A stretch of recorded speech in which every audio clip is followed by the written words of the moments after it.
A man stands at the center of a gymnasium floor that smells of chalk dust and old leather. The overhead lights at the Hollywood Athletic Club, 4 banks of tungsten floods, each rated at 500 watts, are aimed directly down, casting hard shadows under every jaw, every brow ridge, every clenched fist in the room. It is the 3rd week of January, 1964. Outside, Sunset Boulevard is already doing what Los Angeles does at 9:40 on a Thursday morning. Moving, indifferent, relentless. Inside, nothing is moving at all. 500 people, stuntmen, directors, studio executives, prop coordinators, assistant directors, and a dozen journalists who were told only that something worth seeing was happening at 10 o'clock, are arranged in a rough horseshoe around the edge of the room. They are not moving because no one has given them permission to move. Not with words. With something older than words. At one end of that horseshoe stands a 29-year-old man. His name is not important yet, but his record is. His credentials are. His certainty is. He has just finished saying, in a voice loud enough for all 500 people to hear clearly, that John Wayne is a dinosaur. That John Wayne is 56 years old and 30 pounds overweight. That John Wayne doesn't belong on a set that requires real physical performance. That the era of men like John Wayne is finished. At the other end of the horseshoe, John Wayne has not moved. He hasn't raised his voice. He hasn't shifted his weight. He is wearing a plain cottonwork shirt, open at the collar, the sleeves rolled to the elbow. His hands are at his sides. For 3 seconds, nobody breathes. This is that story. To understand what is about to happen in that gymnasium, you have to understand what the Hollywood Athletic Club meant in January of 1964, and what it had always meant since the day it opened its doors in 1924 on Hudson Avenue. The club was not a gym in the modern sense. It was not a spa. It was not a social amenity. It was a proving ground, the oldest one in Hollywood, where the physical hierarchies of the film industry were established and maintained and occasionally renegotiated in ways that never made it into the trades. The building itself was 6 stories of Spanish Revival architecture, terracotta tile and wrought iron, and the gymnasium on the 4th floor had hosted training sessions for Johnny Weissmuller, for Clark Gable, for Errol Flynn, for men whose physical credibility was their professional currency. By January of 1964, the club's membership had shifted. A new generation of stunt performers and action choreographers had claimed the space. Younger men, trained in disciplines that hadn't existed when the old guard came up. Judo, competitive wrestling in the amateur tradition. The emerging science of on-screen fight coordination that owed as much to sports physiology as it did to theatrical instinct. The man at the center of this moment, the one who had just finished his declaration across 500 witnesses, was named Carl Becker. He was 29 years old, 6 feet 1 inch tall, and weighed 193 pounds of genuinely earned muscle. He held a 2nd-degree black belt in judo through the Kodokan system, which required a minimum of 200 documented competition hours and a formal examination board to award. He had served 2 years as the primary stunt coordinator on 3 productions for Universal Pictures. He had also spent the previous 14 months telling anyone who would listen that the old-school Hollywood approach to physical performance, the approach associated with men like John Wayne, was primitive, inefficient, and frankly embarrassing. His argument wasn't without substance. That was what made it dangerous. Becker had been present on the set of Donovan's Reef in 1963, where he had watched Wayne perform the brawling sequences that opened the picture. What he saw bothered him professionally. Wayne's technique was not the technique of a trained fighter. It was the technique of a man who had spent 4 decades developing a language of physical performance that worked specifically and only on film. Wide, theatrical, built for the camera's particular relationship with space and time and impact. Becker believed this was a compromise. He believed it was a fraud, and he was not shy about saying so. What Carl Becker did not know, what none of the 500 people in that gymnasium knew with any precision, was exactly who they were dealing with. John Wayne was 56 years old in January of 1964. That part was accurate.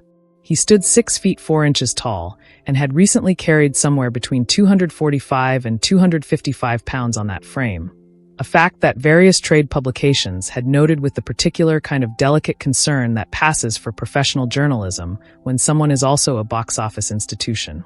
He had been making films since 1926. He had performed the physical demands of over 140 productions. He had been thrown from horses on location in the Moab Desert, in the Red Rock country near Kanab, Utah, in the dust flats outside Tucson in summer heat that registered 109 degrees Fahrenheit in the shade. He had worked with Yakima Canet in the late 1930s, developing the techniques of on-screen combat that the entire industry still used. Techniques that Carl Becker had been trained in without being told who invented them. And there was one more thing. Since the fall of 1962, John Wayne had been quietly training 3 mornings a week with Bo Hopkins, a former collegiate wrestler who had made the transition to stunt coordination after a career-ending knee injury at the University of Oklahoma. Hopkins ran sessions in a private facility in Burbank, not the Hollywood Athletic Club, not anywhere visible, and he had spent 15 months putting Wayne through a systematic physical conditioning program that focused on 3 things: balance, leverage, and the management of a larger man's weight in close quarters. It was not flashy. It was not competitive. It was functional, specific, and almost entirely invisible. Nobody on that gymnasium floor knew this. Carl Becker certainly didn't. But here's where it changes. The morning had not begun as a confrontation. That was the detail that made what followed so striking. The confrontation had to be manufactured, and Carl Becker had manufactured it deliberately, in front of the audience he'd spent 2 weeks assembling. The occasion was a demonstration. That was the official framing. The athletic club's new fight coordination program was hosting an open morning for studio personnel. A chance to see what contemporary physical training looked like, what it could do, why the industry should invest in it. The journalism presence was Becker's doing. He had placed calls personally to 4 reporters from trade publications, offering them access to something they'd find useful. The precise language he used, according to one of those journalists who would later describe the morning in detail, was, "Come see what happens when old Hollywood meets the new reality." John Wayne was not supposed to be there. He had been told by his assistant, a man named Tom Kane who had worked with him since 1958, that the athletic club morning was a general open session. Industry people, nothing specific, a chance to stay visible in the community. Kane had not known about Becker's plan. Or perhaps he had, and chose not to mention it. That question was never fully resolved. Wayne arrived at 9:15. He was wearing the work shirt and the plain wool trousers described by 3 separate witnesses. Not the carefully assembled public presentation of John Wayne, but the version of the man who worked for a living. He got a cup of coffee from the service table at the east end of the gymnasium. He stood near the north wall and watched the first 30 minutes of the demonstration with the same quality of attention he brought to everything. Complete, still, and uncommitted to any visible conclusion. At 9:40, Carl Becker stopped the demonstration. He walked to the center of the gymnasium floor. He turned to face the room. And he said in a carrying voice that American cinema had a problem. That the problem was an addiction to mythology over competence. That certain performers, certain icons, had been allowed to represent physical authority on screen for so long that nobody had ever asked whether that authority was real. He did not use Wayne's name at first. He didn't need to. There were 500 people in that room, and 498 of them knew exactly who he meant. Then he used the name. He said, "John Wayne has been pretending to fight on screen for 40 years. 40 years. He has never trained a day in his life in any discipline that would hold up in a real situation. He is 56 years old. He is carrying weight that doesn't belong on a man who claims to represent American toughness. And the saddest part, the genuinely sad part, is that he probably believes his own myth by now." He paused. "If Mr. Wayne is in this room," he said, "I'd be happy to have a professional conversation about the difference between performance and capability." John Wayne was 34 feet away. He finished his coffee. He set the cup down on the service table with a sound that was clearly audible in the silence. He did not move toward the center of the floor. Not yet. He looked at Carl Becker for a full 4 seconds. Not a challenging look, not an angry look, but the particular quality of look that several witnesses would later try to describe and mostly fail to describe accurately. One stuntman named Eddie Donaldson, who had worked with Wayne on 3 productions and was standing 9 feet to Wayne's left, said afterward, "It was the look he got right before he decided something.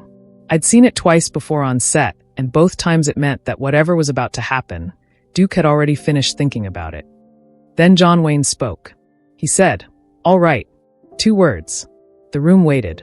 "Let's have that conversation," he said. He walked to the center of the floor. He did not walk like a man responding to a challenge. He walked like a man crossing a room to get something he'd left on a table, purposeful, unhurried. The weight of each step settled fully before the next one lifted. Witnesses commented on this specifically, the quality of his walk.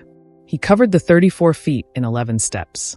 He stopped at a distance of approximately 8 feet from Carl Becker, and he did not close the gap further. He was 3 inches taller. He was 50 to 60 pounds heavier. But it wasn't the size that made people go still. Size was everywhere in that room. Stuntmen, ex-athletes, men who moved for a living. What made the room go still was something else. One journalist, writing 4 days later in a piece that was pulled before publication and only circulated in private copies for the next decade, described it this way. The older man had the quality of a very large, very quiet machine that has been asked politely whether it still works. The machine was about to answer. Carl Becker spoke first. He had to. He had created the occasion. He owned the opening. He said he respected Wayne's career. He said he meant his earlier comments professionally, not personally. He said the industry needed to be honest about the difference between what worked on camera and what was real. Wayne let him finish.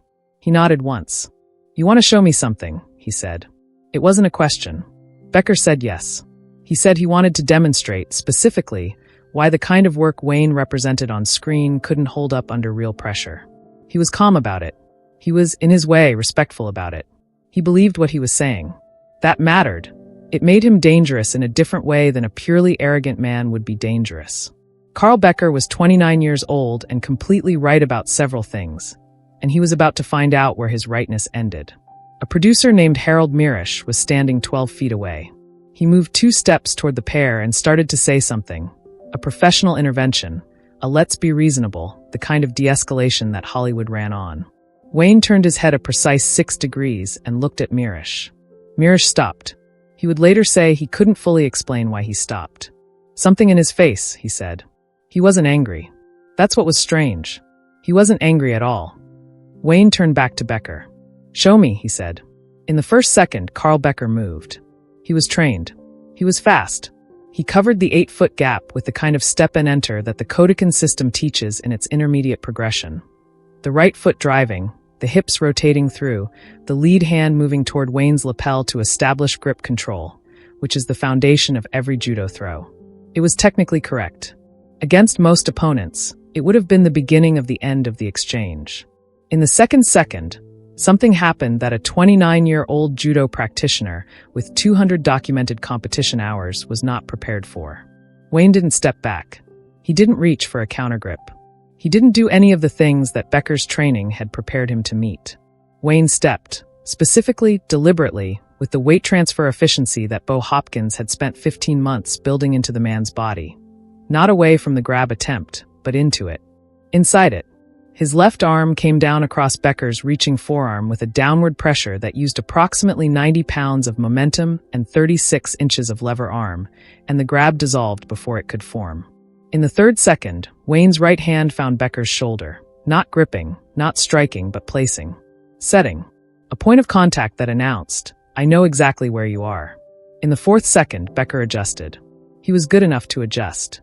He shifted his base, rotated his hips to create space, tried to reset the engagement at a range that favored his training. Against a man of 56 who moved the way the mythology said John Wayne moved, this would have worked. In the fifth second, the room went completely silent. Not murmuring quiet. Not the ambient low hum of people watching something. Silent. The kind of silence that happens when a room full of people, most of them professionals with trained physical intuition, simultaneously understands that they are watching something they cannot fully categorize. Wayne had moved again. The move was not large. It was not dramatic.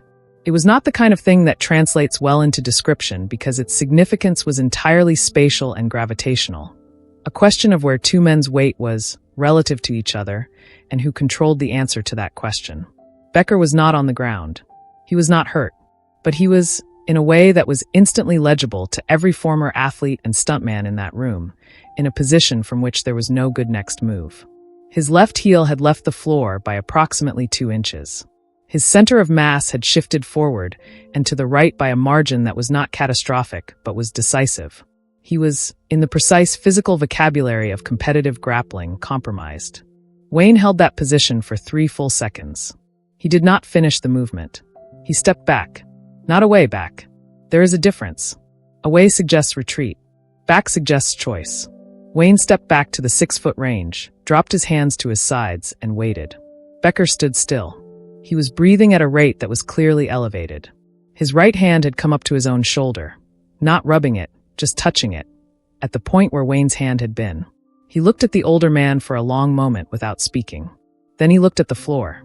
The physical consequence was this. Nothing visible had happened. No one was hurt. No one was thrown. No one was pinned. And yet 500 people in that gymnasium, 500 people who moved for a living, who read physical confrontations the way other people read language, understood with absolute clarity what had just occurred. John Wayne, at 56 years old, with 30 extra pounds on a 6'4" frame, had walked into a trained young man's technique, dismantled it at the root, placed him in a position of complete physical disadvantage, and then chosen not to use the advantage. That last part was the part nobody could explain. The choosing not to. 14 witnesses independently described the moment Wayne stepped back as the most striking thing they had seen in years of working in an industry built on physical performance. Not the technique. Not the speed, which was real but not extraordinary. The decision. The man could have continued. Everyone in that room knew he could have continued. And he chose the boundary exactly where the point was made and no further. That is not performance. That is philosophy with a body. The room stayed quiet for the length of a long breath. Then people began moving again. The slow, slightly self-conscious repositioning of 500 people who have just witnessed something they aren't certain they're supposed to have witnessed. Harold Mirisch exhaled audibly. Eddie Donaldson, 9 feet away, would later say he looked at his own hands for a reason he couldn't identify. John Wayne looked at Carl Becker. Becker looked back. Wayne said quietly, not for the room, just for the two of them, "You want to talk about it?" Becker said yes. They moved to the far corner of the gymnasium, away from the horseshoe, away from the journalists, away from the executive observers. The conversation lasted approximately 11 minutes. No recording exists. 3 people later described fragments of what they overheard. The accounts were consistent enough to be usable. Wayne did not explain what he'd done. He didn't break down the technique or the counter movement or the weight transfer. What he talked about, according to Eddie Donaldson, who was close enough to hear portions of it, was the difference between knowing what you can do and needing to prove it. He talked about the 30 years it had taken him to understand that the most dangerous thing a man could carry was the need for the room to see him clearly. He said something that Donaldson would remember verbatim for the rest of his life. The fight you don't finish is the one that lasts. Becker listened. He asked one question. Donaldson didn't catch the words, only the tone, which was quiet and without defensiveness. Wayne answered it at length. At the end of the answer, he paused, looked at the younger man directly, and said, "You're not wrong about most of it. You're just wrong about why it matters." Then he extended his hand. Becker shook it. Not a performance of reconciliation. Not the Hollywood handshake that wraps a scene. A genuine exchange, firm, held for a full 2 seconds. The hands of a 56-year-old man and a 29-year-old one connecting across a 27-year gap and finding, in that brief contact, that the gap was not the point. The room had been watching from a distance. When the 2 men shook hands, someone, no one ever determined who, began a single slow clap that lasted approximately 4 seconds before the room let it go quiet again. John Wayne picked up his jacket from a chair near the north wall. He nodded once to the room in general, the small economical nod of a man who is acknowledged by his surroundings and acknowledges them back, and he walked out. He didn't look back. He never did. Years later, specifically, in a 1971 interview conducted for an in-house production document at Warner Brothers and later transcribed as part of an industry oral history project, Carl Becker was asked about the incident at the Hollywood Athletic Club. He was 36 by then. He had become one of the most respected fight coordinators working in American cinema. He had trained a generation of stunt performers. His influence on the craft was measurable, documented, and genuine. He said this. "I spent 2 years after that morning trying to figure out what he'd done. Not the physical part. I figured that out inside of 6 weeks, talked to guys who'd worked with him, eventually traced it back to Hopkins and Burbank. That part made sense. What took me 2 years was the other thing. The stepping back. Why he stopped where he stopped. What he was communicating by stopping there rather than anywhere else. And when I finally understood it, I stopped teaching technique the way I'd been teaching it. I started teaching the question the technique is supposed to answer. That was his lesson. I didn't hear it the morning he said it. I heard it about 18 months later, at 3 a.m, sitting in my kitchen. And then I couldn't stop hearing it. He paused in the interview. He knew the fight you don't finish is the one that lasts, Becker said. He was right. The practitioners Becker trained in the 1970s carry that philosophy in their work. Many of them don't know where it came from. They know only that their teacher insisted on a principle that is not in any textbook. That the most important moment in any physical engagement is the moment of choice. Not the choice to act, but the choice of where to stop. That principle is now embedded in the training curriculum of 3 major stunt coordination programs in American film production. None of them mention John Wayne's name. But the principle is his. Return now to that gymnasium floor. 3rd week of January, 1964. The tungsten floods aimed straight down, the chalk dust and old leather, the 500 people who did not move. A man standing at one end of a horseshoe.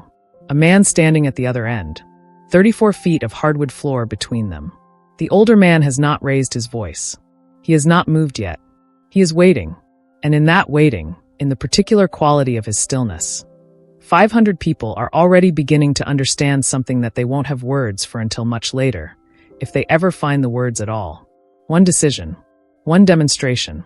One lesson that 3 generations of stunt coordinators are still learning without knowing its name. The fight you don't finish is the one that lasts. John Wayne knew that in 1964. Carl Becker spent 2 years figuring out why. And the men Becker trained carried it forward without being told where it came from. That's not the story of a man proving he could still fight. That's the story of a man who understood exactly when not to. But there was one confrontation John Wayne never spoke about publicly. Not on any set, not in any interview, not in the private conversations that made it into the oral histories. One moment where even his particular version of stillness was tested in a way that the gymnasium floor in January never quite matched. And the reason he never spoke about it, that's a story for another time.